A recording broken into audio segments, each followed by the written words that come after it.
Meus queridos irmãos, nós chegamos à última lição acerca da escatologia reformada.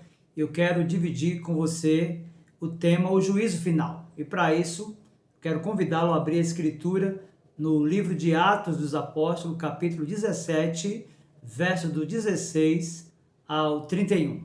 Atos, capítulo 17, a partir do 16 e até o 31. Veja comigo o que diz a palavra de Deus. Enquanto Paulo os esperava em Atenas, o seu espírito se revoltava em face da idolatria dominante na cidade. Por isso, dissertava na sinagoga entre os judeus e os gentios piedosos, também na praça, todos os dias, entre os que se encontravam ali. E alguns dos filósofos epicureus e estoicos contendiam com ele, havendo quem perguntasse: que quer dizer esse tagarela? E outros: parece pregador de estranhos deuses, pois pregava a Jesus e a ressurreição. Então, tomando consigo, o levaram ao Areópago, dizendo: poderemos saber que nova doutrina é essa que ensinas? Posto que nos trazes aos ouvidos coisas estranhas, queremos saber o que vem a ser isso. Pois todos os de Atenas e os estrangeiros residentes de outra coisa não cuidavam senão dizer ou ouvir as últimas novidades. Então Paulo, levantando-se no meio do Areópago, disse: senhores atenienses, em tudo vos vejo acentuadamente religiosos, porque passando e observando os objetos de vosso culto, encontrei também um altar no qual está inscrito: ao Deus desconhecido, pois esse que adorais sem conhecer é precisamente aquele que eu vos anuncio, o Deus que fez o mundo e tudo o que nele existe, sendo ele Senhor do céu e da terra, não habita em santuários feitos por mãos humanas, nem é servido por mãos humanas, como se de alguma coisa precisasse, pois ele mesmo é quem a todos dá vida, respiração e tudo mais. De um só fez toda a raça humana para habitar sobre toda a face da terra, havendo fixado os tempos previamente estabelecidos e os limites da sua habitação, para buscarem a Deus, se porventura tateando o possam achar, bem que não está longe de cada um de nós, pois nele vivemos e nos movemos e existimos, como alguns dos vossos poetas têm dito, porque dele também somos geração. Sendo, pois, geração de Deus, não devemos pensar que a divindade é semelhante ao ouro, à prata ou à pedra, trabalhados pela arte e imaginação do homem. Ora, não levou Deus em conta os tempos da ignorância, agora, porém, notifica aos homens que todos, em toda parte, se arrependam, porquanto estabeleceu um dia em que há de julgar o mundo com justiça por meio de um varão que destinou e acreditou diante de todos, ressuscitando dentre os mortos. Nós vamos orar mais uma vez, suplicando a Deus a sua graça na ministração deste último tema sobre lições da escatologia reformada, o juízo final. Curve a sua fronte, feche os seus olhos e ore comigo nesta hora. Meu Senhor, em nome de Jesus, teu bendito e amado Filho, nosso supremo pastor, o redentor da nossa alma, o fiador da nova aliança, é por ele, por sua mediação, por seu sumo sacerdócio, que nos achegamos a ti, nós que somos sacerdotes no teu altar. Queremos ouvir a tua voz, meu Senhor, por isso instrui-nos nesta hora, abre o nosso coração, a capacidade intelectual para compreendermos a tua palavra e de modo especial, meu Senhor, gera temor e tremor no nosso coração, para que a nossa vida seja para o louvor da tua glória. No nome de Jesus nós oramos. Amém. Meus queridos, nós vamos tratar sobre o juízo final e eu quero iniciar dizendo para você que há uma diversidade interpretativa muito grande quando o tema é juízo final. Por exemplo, os dispensacionalistas compreendem que haverá um juízo na parousia, ou seja, na segunda vinda, e outro na revelação de Jesus Cristo, e ainda outro no fim do mundo. É algo assim muito estranho, muito complexo até de se compreender. Contudo, a Confissão de Fé de Westminster, no capítulo 33, seções do 1 até o 3, nos ensinam que haverá apenas um dia, o dia em que Cristo voltará, a parousia, como é definida na teologia sistemática. E eu quero ler para você, do capítulo 33 da Confissão de Fé de Westminster, as seções de 1 a 3, acompanhe comigo a leitura. Diz assim: Deus já determinou um dia em que, segundo a justiça, há de julgar o mundo por Jesus Cristo, a quem foram pelo Pai entregues o poder e o juízo. Nesse dia, não somente serão julgados os anjos apóstatas, mas também todas as pessoas que tiverem vivido sobre a terra comparecerão ante o tribunal de Cristo, a fim de darem conta dos seus pensamentos, palavras e obras, e receberem o galardão segundo o que tiverem feito, bom ou mal, estando no corpo. Na seção segunda da Confissão de Fé, capítulo 33, diz assim: o fim que Deus tem em vista, determinando esse dia, é manifestar a sua glória, a glória da sua misericórdia na salvação dos eleitos e a glória da sua justiça na condenação dos réprobos, que são injustos e desobedientes. Os justos irão então para a vida eterna e receberão aquela plenitude de gozo e alegria procedente da presença do Senhor. Mas os ímpios, que não conhecem a Deus, nem obedecem ao Evangelho de Jesus Cristo, serão lançados nos eternos tormentos e punidos com a destruição eterna proveniente da presença do Senhor e da glória do seu poder. Na Confissão de Fé, capítulo 33, agora, seção terceira, nós ouvimos o que segue. Assim como Cristo, para afastar os homens do pecado e para maior consolação dos justos nas suas adversidades, quer que estejamos firmemente convencidos de que haverá um dia de juízo, assim também quer que esse dia não seja conhecido dos homens, a fim de que eles se despojem de toda confiança carnal, sejam sempre vigilantes, não sabendo a que hora virá o Senhor, e estejam prontos para dizer: vem logo, Senhor Jesus. Amém. Meus queridos, alguns fatores precisam ser analisados para a melhor compreensão desse evento futuro ou escatológico. Nós precisamos compreender, por exemplo, as partes que serão julgadas. Nós precisamos compreender, por exemplo, a ocasião do juízo, bem como o padrão pelo qual ele será executado. É importante compreender que os anjos decaídos comparecerão perante o tribunal de Deus. Satanás e seus demônios verão a sua ruína total e final. Todos os indivíduos da raça humana terão que comparecer às barras da justiça.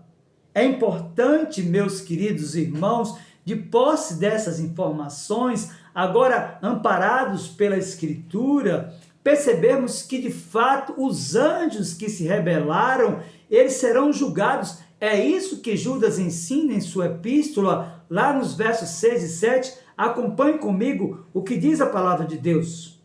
Quero, pois, lembrar-vos, embora já estejais cientes de tudo, uma vez por todas, que o Senhor, tendo libertado um povo, tirando da terra do Egito, destruiu depois os que não creram, e a anjos os que não guardaram o seu estado original, mas abandonaram o seu próprio domicílio, ele tem guardado sob trevas, em algemas eternas para o juízo do grande dia.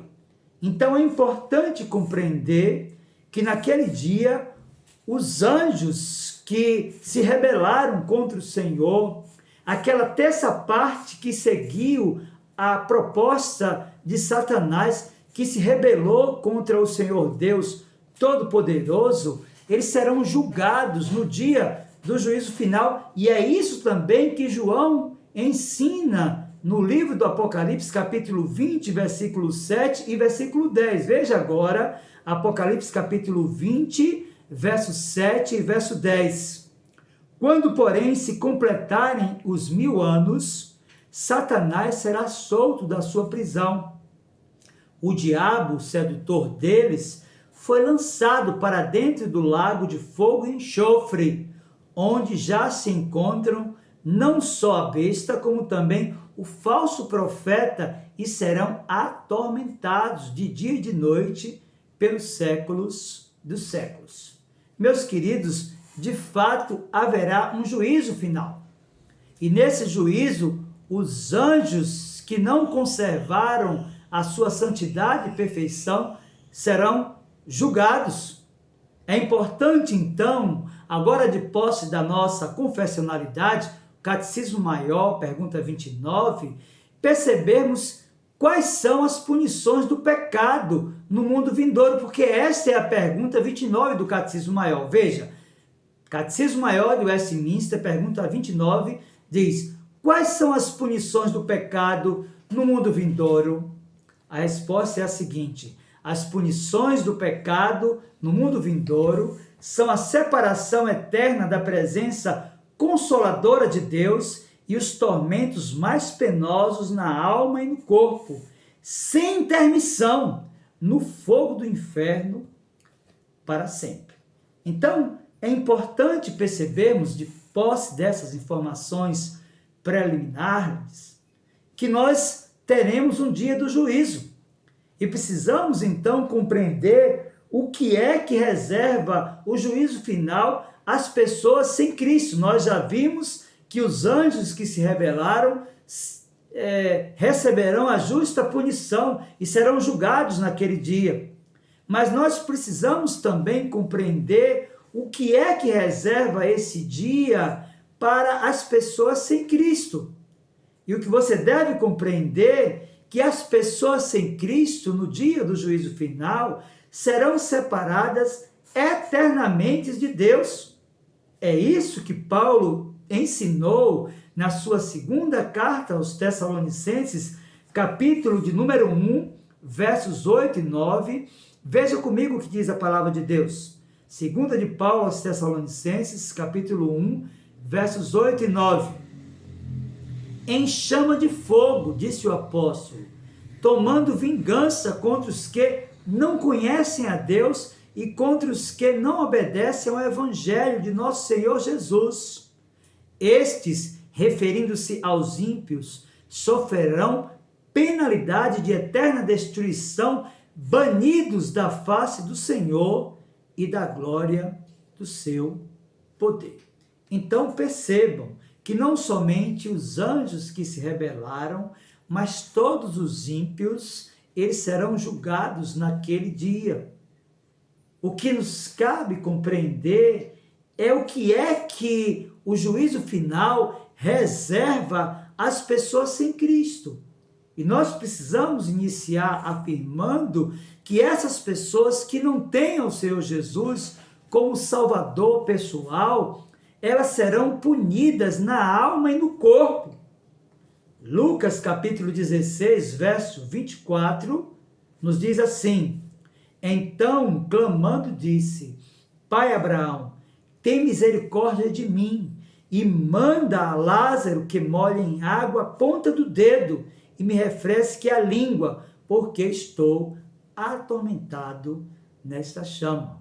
De fato, meu querido irmão, o que está reservado no dia do juízo final para as pessoas sem Cristo é algo que salta aos nossos olhos. É algo que nos chama a atenção pelo poder de sofrimento que as pessoas vão provar. No livro do Apocalipse, capítulo 14, versículo 11, esse sofrimento é descrito e essa passagem intensifica aquilo que nós encontramos em Lucas, capítulo 16, verso 24. Veja agora, Apocalipse, capítulo 14, versículo 11. A fumaça do seu tormento sobe pelos séculos dos séculos e não tem descanso algum, nem de dia, nem de noite. Os adoradores da besta e da sua imagem e quem quer que receba a marca do seu nome. Meus queridos, nós precisamos de compreender que, de fato, o que o juízo final reserva para as pessoas sem Cristo é algo que trará um intenso sofrimento. De fato, nós precisamos de compreender que a finalidade da condenação dessas pessoas sem Cristo é a manifestação da justiça de Deus. Para Alexander Archibald Rodd, comentando a Confissão de Fé de Westminster e discorrendo sobre a condenação dos ímpios, ele diz assim: o fim que Deus tem em vista, determinando esse dia, é manifestar sua glória, a glória da sua justiça na condenação dos réprobos. E os réprobos serão igualmente exibidos, mas como vasos de ira, a fim de que a justa ira divina faça conhecido o seu eterno poder. Diante disso, nós precisamos de compreender o que é que vai ocorrer com os crentes. Nós já vimos que os anjos que se rebelaram estarão presentes no dia do juízo. Percebemos que os ímpios serão punidos naquele dia, mas nos vem agora uma pergunta: o que ocorrerá com os crentes naquele dia? Meus queridos, nós seremos apresentados diante do tribunal de Cristo. E é isso que o Evangelho de Mateus nos ensina lá no capítulo 13.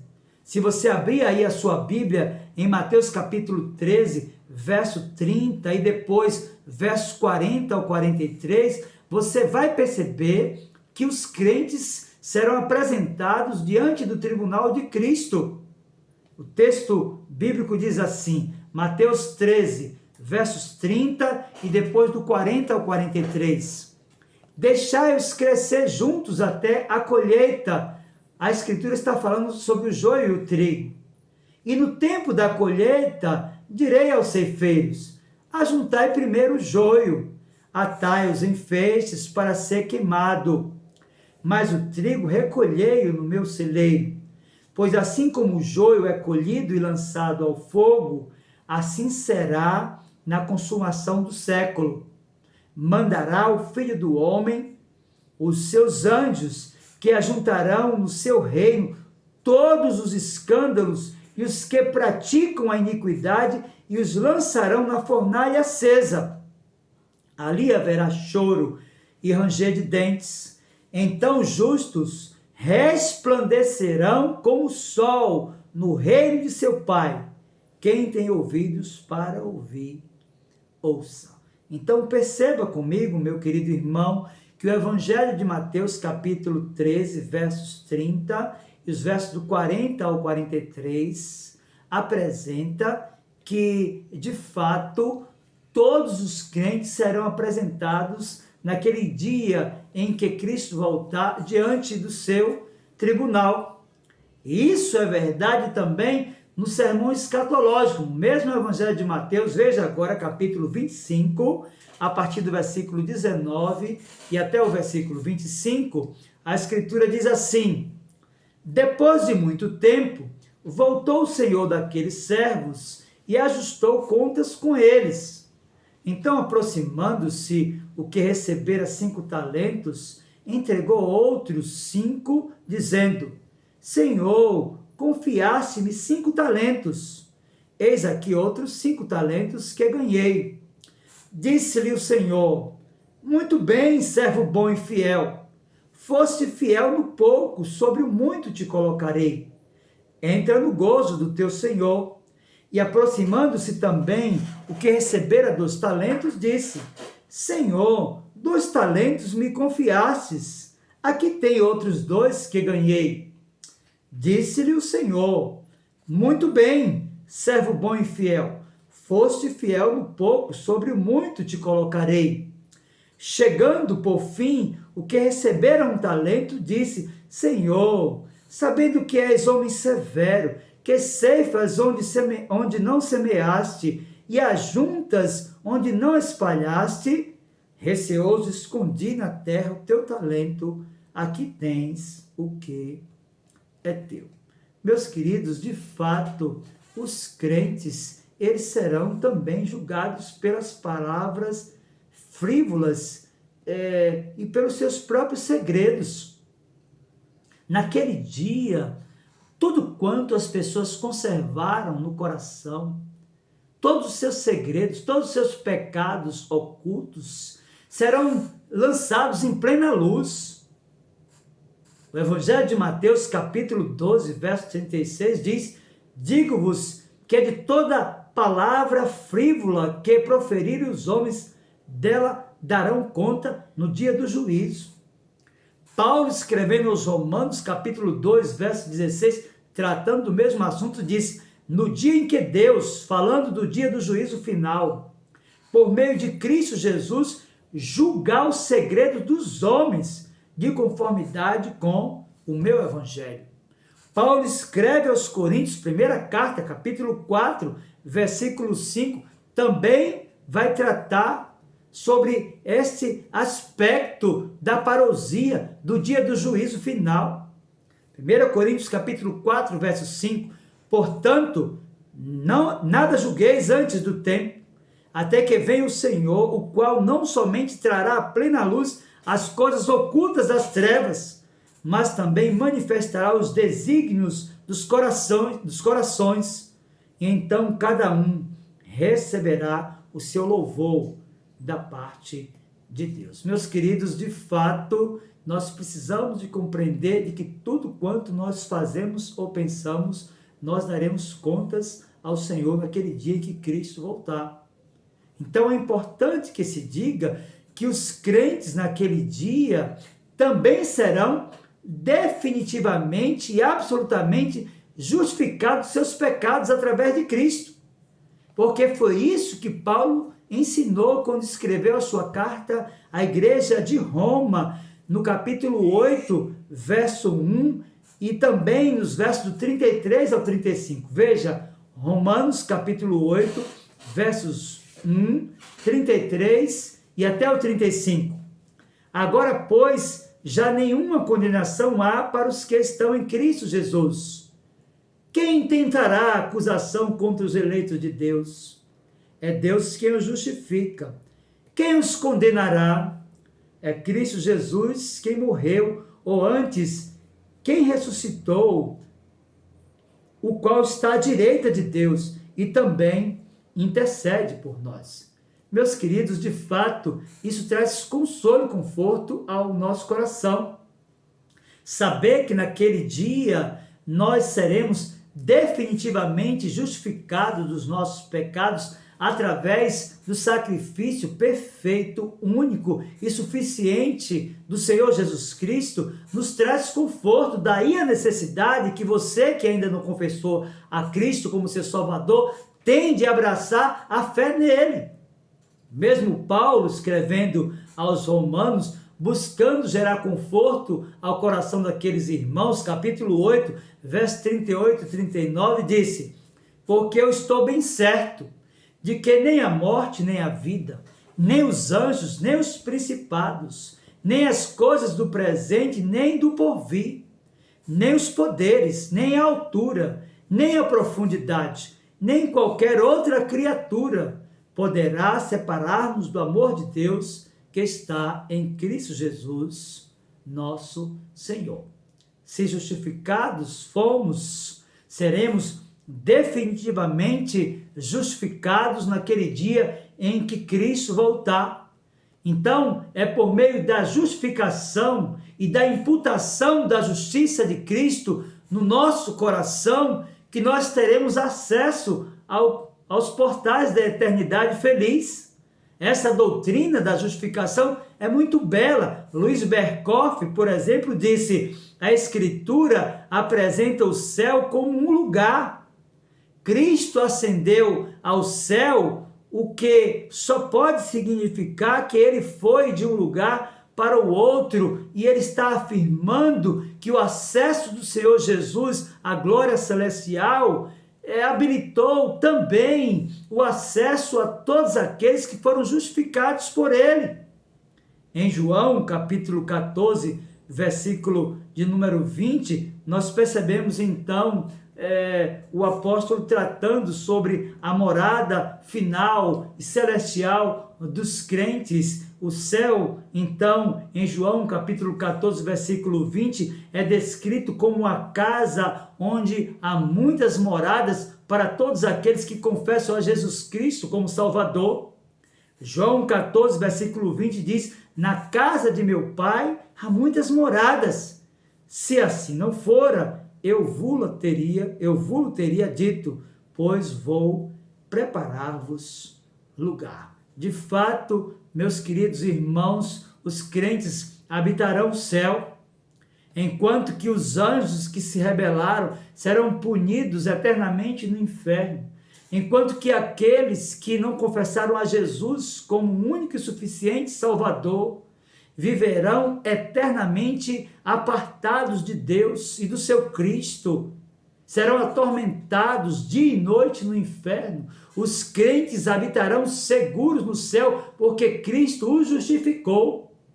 E é isso que Jesus ensinou no Sermão do Monte, e Mateus registrou lá no seu Evangelho, no capítulo 5, versículo 5, quando disse: bem-aventurados os mansos, porque herdarão a terra. De fato, meus irmãos, há uma multiplicidade de textos da Escritura que vão sinalizar que, de fato, os crentes habitarão a glória celestial. No livro do Apocalipse, capítulo 21, a partir do versículo 1 até o versículo 3, nós temos a certeza, inclusive, de que aqueles que já partiram já desfrutam, no estado intermediário da alma, as benécias da eternidade feliz. Veja, Apocalipse 21, verso do 1 ao 3. Vi novo céu e nova terra, pois o primeiro céu e a primeira terra passaram e o mar já não existe. Vi também a cidade santa, a nova Jerusalém, que descia do céu da parte de Deus, ataviada como noiva adornada para o seu esposo. Então ouvi grande voz vinda do trono dizendo: eis o tabernáculo de Deus com os homens, Deus habitará com eles, eles serão povos de Deus, e Deus mesmo estará com eles. De fato, meus queridos irmãos, os crentes habitarão seguro nos céus. Contudo, nós precisamos de compreender qual será a medida padrão para o juízo final. Primeiro, nós precisamos de compreender que para os judeus a medida padrão do juízo será a revelação de Deus no Antigo Testamento. E isso é verdade na linguagem paulina, quando escreve aos Romanos, capítulo 2, verso 12, parte B, quando ele disse: e todos os que com lei pecaram, mediante lei serão julgados. Então, a medida padrão para o dia do juízo para os judeus será a revelação da Escritura no Antigo Testamento. Mas nós devemos compreender também que a medida padrão para o juízo para os gentios será a lei da natureza impressa nos seus corações. É a própria lei de Deus que está no coração das pessoas pela semi-religions, ou a semente da religião, que dará a elas a capacidade de compreender que de fato abriram mão quando não creram em Jesus como Salvador suficiente. E é isso que Paulo ensina, escrevendo aos Romanos, capítulo 1, verso 18 ao 20, e no capítulo 2, verso 12, parte A. Veja, Paulo está falando que os gentios têm a norma da lei gravada no coração. A Escritura diz assim, Romanos capítulo 1, a partir do 18 até o 20, depois capítulo 2, verso 12. A ira de Deus se revela no céu contra toda impiedade e perversão dos homens que detêm a verdade pela injustiça. Porquanto o que de Deus se pode conhecer é manifesto entre eles, porque Deus lhes manifestou. Porque os atributos invisíveis de Deus, assim o seu eterno poder, como também a sua própria divindade, claramente se reconhecem desde o princípio do mundo, sendo percebidos por meio das coisas que foram criadas. Tais homens são, por isso, indesculpáveis. Assim, pois, todos que pecaram sem lei, também sem lei perecerão. Então, qual será, meus irmãos, a medida padrão do juízo para os crentes? Bem, a palavra de Deus, o todo orgânico e progressivo da Escritura, e você percebe isso, por exemplo, no Evangelho de Mateus, capítulo 11, a partir do 21 e até o 24. Veja, será pela palavra de Deus que os crentes serão julgados no dia do juízo final. Abre aí Mateus capítulo 11, a partir do versículo 21 e até o 24, pois a Escritura diz assim: Ai de ti, Corazim, ai de ti, Betsaida, porque se em Tiro e Sidom se tivesse operado os milagres que em vós se fizeram, há muito que elas se teriam arrependido com pano de saco e cinza. E contudo, vos digo, no dia do juízo haverá menos rigor para Tiro e Sidom do que para vós outros. Tu, Cafarnaum, elevar-te-ás porventura até o céu? Descerá até o inferno? Porque se em Sodoma se tivesse operado os milagres que em ti se fizeram, teria ela permanecido até o dia de hoje.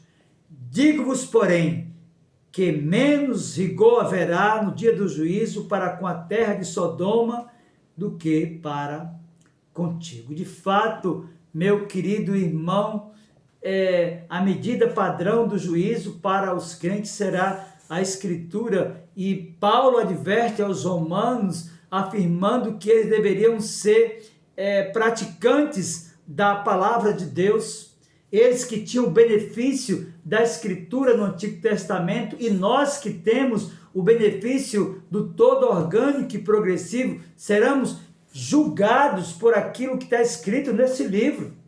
Veja, Romanos capítulo 2, a partir do 13 até o 16, diz assim: porque os simples ouvidores da lei não são justos diante de Deus, mas os que praticam a lei hão de ser justificados. Quando, pois, os gentios que não têm lei procedem por natureza de conformidade com a lei, não tendo lei, servem eles de lei para si mesmos. Estes mostram a norma da lei gravada no seu coração, testemunhando-lhes também a consciência e os seus pensamentos mutuamente acusando-se ou defendendo-se. No dia em que Deus, por meio de Cristo Jesus, julgar os segredos dos homens de conformidade com o meu Evangelho. A pergunta que nos cabe agora, meus queridos irmãos, já que nós estamos tratando sobre o dia do juízo final, é quando esse evento será realizado. E a resposta para essa pergunta encontra-se no Evangelho de Mateus, capítulo 24, verso 36. A Escritura ali nos diz assim: mas a respeito daquele dia e hora, ninguém sabe, nem os anjos dos céus, nem o Filho, senão o Pai. Diante de tudo que vimos, meus queridos irmãos, o que é que nós podemos aprender acerca do dia do juízo final? Primeiro, que o ensino dispensacionalista que estabelece 3 momentos para a homologação do juízo final é falacioso. Segundo, a finalidade do juízo é a manifestação da glória de Deus na condenação dos ímpios e salvação dos eleitos. Terceiro, o Senhor Jesus virá apenas uma vez e nós precisamos estar preparados. A pergunta que não pode calar é se você está preparado para este evento. Eu quero dizer para você que um dia você estará lá. Se você tiver partido para a eternidade, o seu corpo vai ressuscitar no dia do juízo. Se você estiver presente aqui, o seu corpo será transformado e você terá uma experiência gloriosa do encontro com o Senhor nos ares. A pergunta que eu quero deixar para você é se você efetivamente está preparado para esse dia em que todo olho verá e toda língua confessará que o Senhor é Deus e que Ele é o Senhor Jesus, o Rei dos Reis e o Senhor dos Senhores. Eu quero então agora encerrar esse estudo pedindo a graça de Deus sobre a sua vida. Que Ele, pois, lhe abençoe no nome do Senhor Jesus. Amém.